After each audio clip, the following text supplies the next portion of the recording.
ড্রামার শুরুতেই আমরা একটি জঙ্গলের ভেতরে ফুগুইকে দেখতে পাই। ফুগুই কিবাকে জিজ্ঞাসা করছিল, আমাকে বলো ভিতরে কি হচ্ছে। তখনই কিবা বলে, ভিতরের সঠিক অবস্থা সম্পর্কে আমার কোনো ধারণা নেই। আমি খুব বেশি গভীরে যাওয়ার সাহস পাইনি, তবে আমি শুধু জানি যে ওটা আগে একটা তামাকের গুদাম ছিল। ওখানকার অতিথিরা সবাই ছিল ইগিয়ালিয়ান্সের হতাশ সদস্য। তখনই ফুগুই বলে, গুহার প্রবেশ পথ কোথায়? কিবা বলে, আমি সেটা জানবো কি করে। তখনই ফুগুই বলে, ওদের কাছে রুমোর বন্ধুরা বন্দি আছে, আমরা তাড়াহুড়ো করে কোনো পদক্ষেপ নিতে পারবো না। তখনই তং বলে, ইয়াং মাস্টার ফুগুই, আমি কি আগে ভিতরে ঢুকবো? এবং এখানেই সিন কাট হয়। এদিকে আবার ব্লু স্কাই কনভেনশনের লড়াইয়ের আসর এই প্রাসাদটি কড়া পাহারায় রয়েছে। আমি অনেকক্ষণ ধরে ভেতরে ঘুরেছি, কিন্তু আমি এখনো গুহার প্রবেশপথ খুঁজে পাইনি। তখনই আবারও কিবা ফিরে আসে আর বলে, তুমি আমাকে ভয় পাইয়ে দিয়েছিলে, আমি ভেবেছিলাম হয়তো অন্য কেউ। তং বলে, তুমি কেন লুকিয়েছিলে? এবং তখনই কিবা বলে, আমি বাথরুমে যেতে চেয়েছিলাম। তখনই তং এর দিকে কিবা তাকিয়ে বলে, তোমাকে অনেক সুন্দর দেখাচ্ছে এই পোশাকে তং। এবং তখনই তং বলে, সত্যি? এবং এখানেই তো ফুগুই একটু জেলাস ফিল করে বলে, মিস্টার পিয়াও পিয়াও, আমি গুহ যাই। এবং এখানেই সিন কাট হয়। বাইরে পালিয়ে যাচ্ছিল, তাই আমি এখানে আবার ওকে ধরে নিয়ে এসেছি। আসলে তং এখানে কিবার কথা বলছিল, তাকে এখানে সাজিয়ে নিয়ে এসেছে। যদি আমি ভুল না করি তবে এটি সেই ডেমন যাকে মাস্টার কুয়ান এখানে নিয়ে এসেছিলেন এবং আটকে রেখেছিলেন, তাই না? এদিকে আবার তং যখন ওই লোকটির সঙ্গে কথা বলছিল, তখনই কিন্তু ফুগুই আড়াল থেকে ওদের উপর নজর রাখছিল এবং সমস্ত কথাগুলো শুনছিল। তখনই লোকটি বলে ওঠে, অসম্ভব, মাস্টার কুয়ানের আনা সমস্ত ডেমন গুহায় তালাবদ্ধ, আর সেই গুহা ডেমন ডেমনিরা তাবিজ দিয়ে ঢাকা, সে বাইরে বের হলো কি করে? তখনই তং বলে, এই ছোট দানবগুলো কম বেশি জাদুবিদ্যা জানে, এদের ছোট করে দেখা উচিত নয়। আসলে তং এবং ফুগুইরা চাইছিল কিবাকে ডেমন ভেবে তাদের আওতায় নিয়ে যাক, যাতে তারা সেই গুহাটির খোঁজ পায়, অর্থাৎ রুমুর বন্ধুদের যেখানে বন্দি করে রাখা হয়েছিল আর কি। তখনই লোকটি বলে, আপনাকে ধন্যবাদ ম্যাডাম। এবং তং তখনই বলে, আবার পালানোর চেষ্টা করো না, যাও এখান থেকে। তারপরেই সৈনিকগুলো কিবাকে ধরে নিয়ে চলে যায়। এদিকে তং যখন স্টেজের সামনে দাঁড়িয়ে ছিল, তখনই পিছন থেকে একটি রহস্যময়কারী মেয়ে আসে এবং সে পিছন থেকে তংকে ডাকতে থাকে, বলে, এই এই, কিন্তু তং শুনতে পাচ্ছিল না। আবারও বলে, ওই ওই, অলসতা করছো কেন? তুমি একটা অলসের হার, তুমি কিভাবে মুক্তি পাবে? আরো কঠোর পরিশ্রম করো, আমার সাথে মঞ্চের দিকে চলো। এবং এখানেই সিন কাট হয়। এদিকে আবার যুদ্ধের ময়দানের দৃশ্য দেখানো হয়। এখানে মুহাই বলছিলেন, আসুন পরবর্তী চ্যালেঞ্জারকে স্বাগত জানায়, সি পরিবারের কোল্ড জেড সোড সি ট্যাং। তখনই একটি সৈনিক এসে এল্ডার মাস্টারের কানে কানে বলে, মাস্টার, সেই সৈন্যটি অর্থাৎ ফুগুই শিউন হলে পৌঁছে গেছে। এবং তখনই এল্ডার মাস্টার বলে, সবকিছু আপনার ভবিষ্যৎবাণীর মতোই ঘটছে। তখনই কুয়ান বলে, একজন বাবা তার ছেলেকে সবচেয়ে ভালো চেনেন। রুমু ছোটবেলা থেকেই সেই সৈন্যের অর্থাৎ ফুগুইয়ের বন্ধু। আমি তাকে জোর করেছি বলেই সে তার বন্ধুর ক্ষতি করবে না। সে আমাকে না জানিয়ে সৈন্যর সাথে দেখা করতে গিয়েছিল, কিন্তু আমি তা জানতাম। আমি ভবিষ্যৎ দেখি না, মানুষের স্বভাব অনিশ্চিত, আমি শুধু পরিস্থিতির সাথেই তাল মিলিয়েছি। তখনই এল্ডার মাস্টার বলে, আপনি ফুগুইকে আমার শিউন হলে প্রলুব্ধ করে এসেছেন এবং আমাকে দিয়ে তাকে সামলাতে বাধ্য করছেন। আপনি রুমুকেও ব্লু স্কাই কনভেনশনে যোগ দিতে বাধ্য করেছেন। আমি মনে করি ওই সৈনিকটি অর্থাৎ ফুগুই একমাত্র ব্যক্তি নয় যাকে আপনি মারতে চান, তাই না? তখনই কুয়ান বলে, সে ছোটবেলা থেকে প্রতিটি ক্ষেত্রে আমাকে ছাপিয়ে যাচ্ছে। হ্যাঁ, রুমু হয়তো সৈনিকটিকে মারতে পারবে না, কিন্তু আমি রুমুকে দিয়ে যাকে মারতে চাই সে যদি ওই সৈন্য না হয়। তখনই এল্ডার মাস্টার বলে, তাদের আলাদা করা এবং আলাদাভাবে ধ্বংস করা, এক ঢিলে দুই পাখি মারার কি চমৎকার পরিকল্পনা। তখনই কুয়ান বলে, এখন সবকিছু নির্ভর করছে আপনার লালন পালন করা ডিমন কিং ওই ফুগুইকে মারতে পারবে কিনা তার উপর। তখনই এল্ডার মাস্টার বলে, আপনি নিশ্চিত থাকুন। এবং এরা যে আলোচনাগুলো করছিল, ওপার থেকে কিন্তু সম্রাট সই এদের উপর লক্ষ্য রাখছিল। এবং এখানেই সিন কাট হয়। তং বলে, তোমরা ডেমন, তাই না? এবং তখনই মেয়েটি বলে, ইয়াং লেডি, তুমি দেখছি অনেক কিছুই জানো। এবং তখনই তং বলে, বলে, আমি যদি তোমার বলা সেই তরুণী না হই তবে কি হবে? এবং তখনই মেয়েগুলো রেগে যায় আর বলতে থাকে, তুমি কি মরতে চাও? এবং এদিকে আবার ফুগুইকে দেখানো হয় সে তো এখানে প্রত্যেকটি সৈন্যকে মেরে ফেলেছিল, আর কিবা তো ওখানকার জেলখানার তালা খুলে রুমুর বন্ধুদেরকে, যাদেরকে এখানে বন্দি করে রাখা হয়েছিল, তাদেরকে উদ্ধার করে এবং সকলকে একে একে এখান থেকে বের হয়ে এদিকে আবার আমাদের তংকে দেখানো হয়। এদিকে তংয়ের উপরে তো ডেমনগুলো আক্রমণ করে দিয়েছিল, অর্থাৎ ওই ডেমন মেয়েগুলো, এবং তখনই সঙ্গে সঙ্গে সেখানে ফুগুই চলে আসে এবং তং তো বলতে থাকে, সতর্ক থাকুন ইয়াং মাস্টার ফুগুই, ওরা হলো ডেমন কিং। এবং তখনই ফুগুইকে দেখে মেয়েগুলো বলে, ইয়াং মাস্টার ফুগুই, আমি ফুগুই নামে একজন শক্তিশালী তরোয়ালবাজকেই চিনি, সে হলো ইয়াংকুয়ান ফুগুই। তাহলে আজকে আমাদের শিকার হলো সেই সৈন্যটি, অর্থাৎ ফুগুই। তখনই ফুগুই তার চোখের পট্টিটা খুলে ফেলে এবং তং তো বলতে থাকে, ইয়াং মাস্টার ফুগুই, আপনার চোখ কি সত্যি সত্যি সেরে গেছে? এবং তখনই ওই ডেমন কিংটি বলে, ইয়াং মাস্টার ফুগুই, আমি ঠিক আপনার জন্যই অপেক্ষা করছিলাম। এবং ফুগুই তো মনে মনে বলে, যদিও মার্কস ডেমন কিং দানব রাজ্যের সবচেয়ে শক্তিশালী নয়, তবে সে ক্ল্যান এবং বিষ প্রয়োগে পারদর্শী। এবং এখানেই সিন কাট হয়। এদিকে আবার এল্ডার মাস্টারকে দেখানো হয়, সে মনে মনে তার জীবনের নিরাপত্তার কথা ভেবে তাকে সতর্ক করে দেয় যেন সে আর কখনো এমন বিপদে পা না বাড়ায়। এবং এখানেই সিন কাট হয়। তারপর ফুগুই আর তং পালিয়ে আসে একটা জঙ্গলের ভিতরে এবং তারা ওখানে বসেছিল। তং তো এখানে বসে বসে বলছিল, ইয়াং মাস্টার ফুগুই, আসলে যখন ওই দানব রাজা আমাকে টেনে মঞ্চে নিয়ে গিয়েছিল তখনই আমি ওর সম্পর্কে কিছু একটা আঁচ করেছিলাম, তাই আমি কৌশলে ওর কবজিতে আমার পাতলা সুতো বেঁধে দিয়েছিলাম। কখনো ভাবিনি যে এটাই আপনাকে ওর অবস্থান খুঁজে পেতে সাহায্য করবে। অবশেষে আমি আপনাকে সাহায্য করতে পেরেছি। আমি কি ভালো কাজ করেছি? তখনই ফুগুই বলে, আমি তোমার কাছে ঋণী হয়ে রইলাম, কিন্তু পরের বার তুমি সরাসরি পালিয়ে যাবে। আমি চাই না তুমি নিজের জীবন এইভাবে ঝুঁকিতে ফেলো। তখনই তং বলে, আমি যদি পালিয়ে যাই তবে আপনার কি হবে ইয়াং মাস্টার ফুগুই? তখনই ফুগুই বলে, ওরা জানতো যে আমি মানুষগুলোকে বাঁচাতে শিউন হলে আসব, আমাকে এখানে মারার জন্য ওরা এমনকি নিজেদের লোককেও মেরে। আবার কুয়ান বলে, এই একজোড়া তাবিজ হলো ডেমন টেম্পিং, তাবিজের উন্নত সংরক্ষণ। আমি ডেমন টেম্পারিং পিলে আরো একটি উপাদান যোগ করেছি। এবং ওদিকে আবার ফুগুইকে দেখানো হয়। ফুগুই বলে, না, এবারও রুমু তার নিজের বাবাকেই লক্ষ্য বানাচ্ছে। এবং তখনই তং বলে, ইয়াং মাস্টার ফুগুই, আপনার এখন ফিরে যাওয়া উচিত। তখনই ফুগুই বলে, ঠিক আছে, আমি আমার তরোয়াল নিয়ে ফিরে যাব। এটা খুব বিপজ্জনক, নিজের খেয়াল রেখো, আর কখনো আমার সাথে দেখা করতে এসো না। এবং এখানেই সিন কাট হয়। এদিকে আমাদের আবার ব্লু স্কাই কনভেনশনের যুদ্ধের ময়দানের অবস্থান দেখানো হয়। এখানে চি ইয়ান নামের একটি ছেলে এসে বলে, আমি চি ইয়ান, আমি একটি ভালো লড়াইয়ের অপেক্ষায় আছি।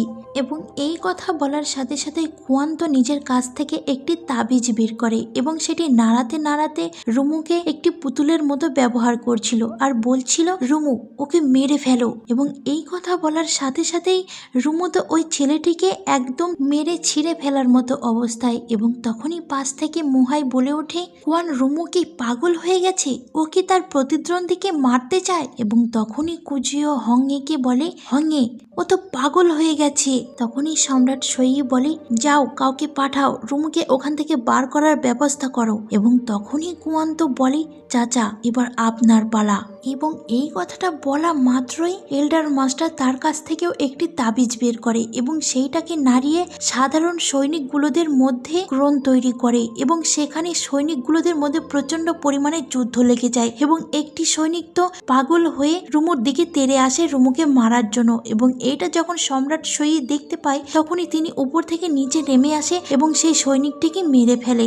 এবং কুয়ান যখন দেখে যে সম্রাট সই নিচে নেমে এসেছে তখনই কুয়ান ওই কললে ইয়ান কুয়ান হংয়েকে মেরে ফেলো। এইটা তার মাথায় খেলে যাওয়ার সাথে সাথেই রুমু তো হংয়ে অর্থাৎ সম্রাট সইয়ের উপর আক্রমণ করে দেয়। এবং এটা দেখে তো সম্রাট সই বিশ্বাসই করতে পারছিল না যে রুমুর এত বড় ক্ষতি কে করলো। এবং সেও কিছু একটা বুঝতে পেরেছিল যে রুমু হয়তো তাকে নিজে থেকে মারতে চাইছে না, তাকে দিয়ে কেউ কিছু করাচ্ছে এবং রুমু তো তার পুরো কন্ট্রোলের বাইরে ছিল, আর রুমুকে তো কন্ট্রোল করছিল তারই বাবা কুয়ান। এবং সম্রাট সই তো এখানে রুমুর সঙ্গে কিছুতেই পেরে উঠছিল না। রুমু তো একদম ক্ষিপ্ত হয়ে গেছিল সম্রাট সইকে মারার জন্য, এবং সম্রাট সইকে যখন মেরে ফেলতেই যাবে তখনই সেখানে ফুগুই চলে আসে এবং তার তরোয়াল দিয়ে তার বাবাকে এখান থেকে বাঁচিয়ে নেয়, এখনো বেঁচে আছে। এবং তখনই সম্রাট সই ফুগুইয়ের হাতে তরোয়াল তুলে দেয় এবং বলে, ফুগুই তরোয়াল ধরো। আসলে ফুগুই বুঝতে পারে যে পুরো বিষয়টি একটি সুপরিকল্পিত ফাঁদ ছিল। কুয়ান জিংটিং তার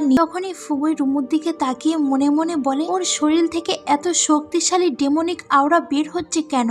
এবং তখনই আমাদের এখানে একটা ফ্ল্যাশব্যাক দেখানো হয়। এখানে ফুগুই তার বাবাকে জিজ্ঞাসা করছিল, বাবা আমার শরীরে ডংফ্যাং পরিবারের রক্ত থাকা সত্ত্বেও কেন আমি ডিভাইন ফায়ার ব্যবহার করতে পারি না? তখনই সম্রাট সই বলে, সম্ভবত তোমার জন্মের সময় তোমার মায়ের আধ্যাত্মিক শক্তি খুব কম ছিল, কিন্তু তুমি হঠাৎ এটা জিজ্ঞেস করছো কেন? তখনই ফুগুই বলে, কারণ আমি ইদানিং লক্ষ্য করেছি যে সব আগুন আমাকে দেখে ভয় পায় বলে মনে হয়, কিন্তু আমি সেগুলো নিয়ন্ত্রণ করতে পারি না। তখনই সম্রাট সই বলে, ডংফ্যাং ডিভাইন ফায়ার হলো বিশ্বের সবচেয়ে শক্তিশালী আগুন। যখন এই আগুন জ্বলে ওঠে সব অশুভ শক্তি পালিয়ে যায়। তুমি এটা ব্যবহার করতে না পারলেও কোনো সমস্যা নেই, এটা ছাড়াই তোমার মা হয়তো মারা যেতেন না। তুমি শুধু তোমার তরোয়াল চালনা আরো কঠোরভাবে অনুশীলন করো এবং এটাকে পবিত্র রাখো, তবে তুমি হার্ট অফ সোর্ড তৈরি করতে পারবে এবং হেভেন অ্যান্ড আর্থ স্ট্রাইক সম্পূর্ণ করতে পারবে। সিন আবারও বর্তমানে সঙ্গে রুমুর এবং সঙ্গে সঙ্গে রুমুও তো ওইখানেই জ্ঞান হারিয়ে ফেলে এবং সে মাটিতে ধপ করে পড়ে যায়। তারপরেই মোহাই ওই সৈন্যগুলো অর্থাৎ সেই লোকগুলোকে ভালো করে চেক আপ করে বলে, মহারাজ এই লোকগুলো নিশ্চয় কোনো অশুভ ড্রাগ নিয়েছে, এটা অত্যন্ত শক্তিশালী যা মানুষকে হিতাহিত জ্ঞান শূন্য করে দেয় এবং লড়াকু মেশিনে পরিণত করে। তখনই সম্রাট সই বলে, এই আততায়ীদের পরিচয় তদন্ত করো, তাদের অস্ত্র পোশাক এবং চালচলন থেকে কিছু সূত্র পাওয়া যাবে। কুজিও তুমি তো ওষুধ এবং বড়ি তৈরিতে পারদর্শী, তুমি এসে এগুলো একটু দেখো। এবং এই কথা যখন মহারাজ বলছিলেন তখনই পিছন থেকে কুয়ান এল্ডার মাস্টারকে কিছু একটা ইশারা করে এবং আমরা দেখতে পাই সম্রাট শহীদ ঠাকুর হাত দিয়ে প্রচন্ড পরিমাণে গল গল করে রক্ত বেরোতে থাকে এবং এটা তো সম্রাট শহীদ দেখতে পাই। এবং এল্ডার মাস্টার তো এখানে বুঝতে পারেনি যে কুয়ান তার সঙ্গে এত বড় একটা শত্রুতা করবে। কুয়ান তো সেই ছুরিটা কেড়ে নিয়ে এল্ডার মাস্টারের বুকে খচাত খচাত করে দুবার চাকু মেরে দেয় এবং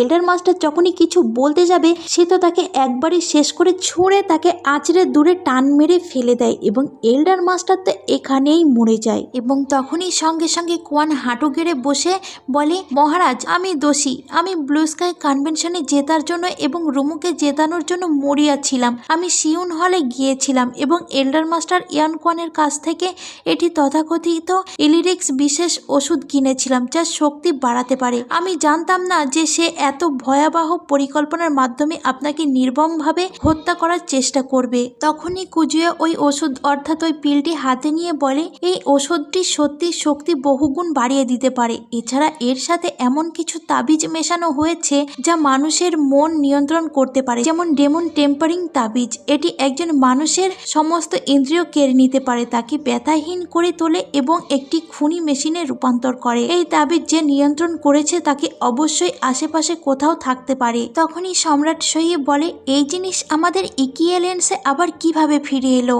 এবং এরপরেই আমাদের সেই ফক্স ডেমনকে দেখানো হয় যে ছিল সত্যিকারের একজন ভিলেন এবং সে ওই গাছের ভিতর থেকেই বলতে থাকে, আমি শুধু চক্রের মধ্যে একটি ছোট্ট উপহার পাঠিয়েছিলাম, কখনো ভাবিনি এটি ইকিয়েলেন্সের ভেতরে এত বড় অন্তদন্ত এবং বিশাল ক্ষতির কারণ হবে। এই এলিয়েন্সকে তুমি মরিয়া হয়ে বাঁচানোর চেষ্টা করছো, সেটা দেখে ভালোই মজা আসছে। আজ তুমি অল্পের জন্য বেঁচে গিয়েছো, কিন্তু আসল খেলা তো এবার মাত্র শুরু হলো। এরপর আবার কুয়ানকে দেখানো হয়। কুয়ান বলছিল যে ওরা যে ওষুধটি খেয়েছিল তার নাম চাকুইয়া। আমি 1000 স্বর্ণ মুদ্রা দিয়ে ড্রাগন টেম্পারিং পিল কিনেছিলাম। এবং তখনই সম্রাট সই বলে, তুমি কি ইয়ান কুয়ান সইয়ের সৃষ্টি করা এবং বিশৃঙ্খল অংশ নিয়েছিলে? তখনই কুয়ান বলে, না, আমি শুধু চেয়েছিলাম রুমু যেন ফুগুইকে হারিয়ে ইয়ান কুয়ান পরিবারে ফিরে আসে। এবং সম্রাট সই তখন বলে, শুধু এইটুকুই, আর কিছু না? এবং তখনই কুয়ান বলে, এছাড়াও আমি আমার পদবী ইয়াং কুয়ান ফিরে পেতে চেয়েছিলাম আমি স্বীকার করছি যে ইয়াং কোয়ান অর্থাৎ এল্ডার মাস্টার আমাকে ব্যবহার করেছে এবং আমি রুমুকে দিয়ে প্রায় একটি ভয়ঙ্কর ভুল করিয়েছি। আপনি যদি আমাকে শাস্তি দিতে চান তবে মৃত্যুদণ্ড দিন। রুমু আর আমি কখনোই পশ্চিমাঞ্চলে ফিরে যাব না। তখনই সম্রাট সই বলে, রুমুর খাতিরে আমি তোমাকে 10 বছর আগে একটি সুযোগ দিয়েছিলাম। এবং তখনই কোয়ান বলে, তাহলে দয়া করে রুমুকে আরো একবার ক্ষমা করুন, আমার পাপের প্রায়শ্চিত্ত আমাকে করতে দিন, আমি শর্ট টার্ম যেতে পারো। এবং কোয়ান এখান থেকে চলে যাওয়ার পরই সম্রাট সই কুজুয়োকে বলে, কুজুয়ো শিওন হলে তদন্ত করার জন্য কাউকে পাঠাও এবং ইয়ান কোয়ান সইয়ের সহযোগীদের খুঁজে বের করো, অর্থাৎ এল্ডার মাস্টারের। কোয়ান জিংটিংকে এখনই বন্দি করো এবং তাকে শর্ট টম্বে অর্থাৎ তরোয়ালের সমাধি পাহারা দেওয়ার জন্য নিয়ে যাও। এবং এখানেই সিন কাট হয়। এদিকে আমাদের আবার ফুগুইকে দেখানো হয়। এখানে একটি ঘরের মধ্যে রুমুকে একজন চিকিৎসা করছিল এবং সেই চিকিৎসক ফুগুইকে এসে বলে, ইয়াং মাস্টার ফুগুই, রুমু জেগে ওঠার পর ঠিক হয়ে যাবে, কিন্তু আপনার আঘাতগুলোর দিকে আরো বেশি করে নজর দেওয়া উচিত। আসলে ফুগুইও এখানে প্রচন্ড পরিমাণে আহত হয়েছিল, সাথে সাথে রুমুও হয়েছিল। এবং তখনই ফুগুই ওই সৈনিকটিকে অর্থাৎ ওই চিকিৎসককে বলে, আমি বুঝতে পেরেছি, আপনি এখন যেতে পারেন। এবং এখানেই সিন কাট হয়। এরপর কুজুয়ো এবং মহারাজকে একটি প্রাসাদের সামনে দেখতে পাওয়া যায়। এখানে কুজুয়ো মহারাজকে বলছিল, হংয়ে আমি সৈন্য এবং রুমুর উভয়ে যত্ন নিয়েছি এবং লি পরিবারের সেরা চিকিৎসককে দিয়ে তাদের চিকিৎসা করিয়েছি। এবং তখনই সম্রাট সই বলে, এখন যেহেতু পরিস্থিতি এই পর্যায়ে পৌঁছেছে, চলো আমরা আগামীকালের মাইন্ড ব্যাটল বাতিল করি, অর্থাৎ মানসিক লড়াই। রুমু একটু সুস্থ হলে আমরা দ্রুত ইয়াংকান ম্যানারে ফিরে যাব। তখনই কুজুয়ো বলে, হংয়ে তুমি কি তাকে দেখতে যাবে না? আসলে ফুগুই রুমুর চেয়েও বেশি গুরুতরভাবে আহত হয়েছে। এবং এখানেই সিন কাট হয়। এদিকে আবার আমাদের তংকে ঘোড়ার পিঠে করে আসতে দেখা যায়। তং বলছিল, ইয়াং মাস্টার ফুগুই আমাকে চলে যেতে বলেছিলেন কারণ ব্লু স্কাই কনভেনশনের বিপদ ছিল। তিনি ভয় পাচ্ছিলেন যে আমাকে হয়তো এর মধ্যে টেনে আনা হবে। আসলে ফুগুইয়ের মা ছিলেন বিখ্যাত ডাংফ্যাং পরিবারের, যাদের আগুনের উপর নিয়ন্ত্রণ ছিল। ফুগুই সরাসরি সেই আগুন জ্বলাতে না পারলেও তার উপস্থিতিতে আগুন তাকে ভয় পায়। তার গুরু তাকে তরোয়াল চালনায় মনোনিবেশ করতে বলেন। যুদ্ধের ময়দানে যোদ্ধাদের উন্মাদনায় কারণ খুঁজে পাওয়া যায়। মোহাই লক্ষ্য করেন যে তাদের কোনো শক্তিশালী ড্রাগ দেওয়া হয়েছে যা তাদের মস্তিষ্ক বিকৃত করে লড়াকু যন্ত্র বানিয়ে দিয়েছে। অবশেষে মাস্টার কোয়ান নিজের ভুল স্বীকার করেন। তিনি স্বীকার করেন যে তার লোভে তিনি যে তাকে ব্যবহার করে এত বড় ষড়যন্ত্র করা হয়েছে এবং যে ইকি এলিয়েন্সের এই ধ্বংস দেখে আনন্দ পাচ্ছে এবং সতর্ক করছে যে এটি কেবলমাত্র শুরু। মাস্টার কোয়ান স্বীকার করেন যে তিনি তার পারিবারিক সম্মান এবং পদবি ফিরে পাওয়ার লোভে অন্ধ হয়ে গিয়েছিলেন। তিনি বুঝতে পেরেছেন যে তাকে ব্যবহার করা হয়েছে নিজের ছেলেকে বাঁচাতে এবং নিজের ভুলের সাজা হিসেবে তিনি তরোয়াল সমাধি অর্থাৎ শর্ট টম্ব আজীবন পাহারা দেওয়ার অঙ্গীকার করেন। এবং সম্রাট সই ষড়যন্ত্রকারীদের কঠোর শাস্তির নির্দেশ দেন। কোয়ান জিংটিংকে তার কৃতকর্মের জন্য আজীবন শর্ট টম্ব পাহারা দেওয়ার আদেশ দেওয়া হয়। লড়াইয়ের পর রুমু এবং ফুগুই দুজনেই আহত, তবে চিকিৎসকের মতে ফুগুইয়ের আঘাত রুমুর চেয়ে অনেক বেশি গুরুতর। চলমান টুর্নামেন্টের বাকি অংশ বাতিল করা হয় এবং সবাই দ্রুত নিজের বাড়িতে ফিরে যাওয়ার পরিকল্পনা করে। এবং তং এখানে প্রকাশ করে যে ফুগুই তাকে মূলত বিপদের হাত থেকে রক্ষা করতে দূরে সরিয়ে দিয়েছেন, যা তাদের মধ্যকার গভীর সম্পর্কের ইঙ্গিত দেয়। এবং এই শর্ট অ্যান্ড বিলভ ড্রামার 5 নম্বর পর্বটা এখানেই শেষ হয়ে যায়। তো বন্ধুরা, তোমাদের কাছে এই ড্রামাটা কেমন লেগেছে তা কিন্তু অবশ্যই কমেন্ট করে জানিও। আর হ্যাঁ, এই ড্রামাটা হয়তো তোমাদের কাছে একটু শেয়ার করতে দেরি হয়ে গেল, সেটা হয়তো আমার পারিবারিক কিছু সমস্যার কারণে হয়েছে, তো সেটা আমি বলতে চাই না। ড্রামাটা ভালো লেগে থাকে তাহলে অবশ্যই কিন্তু লাইক শেয়ার কমেন্ট করতে একদমই ভুলো না। সকলে ভালো থেকো, সুস্থ থেকো এবং আগামী পর্ব আমি খুবই তাড়াতাড়ি নিয়ে আসার চেষ্টা করব। Thank you for watching.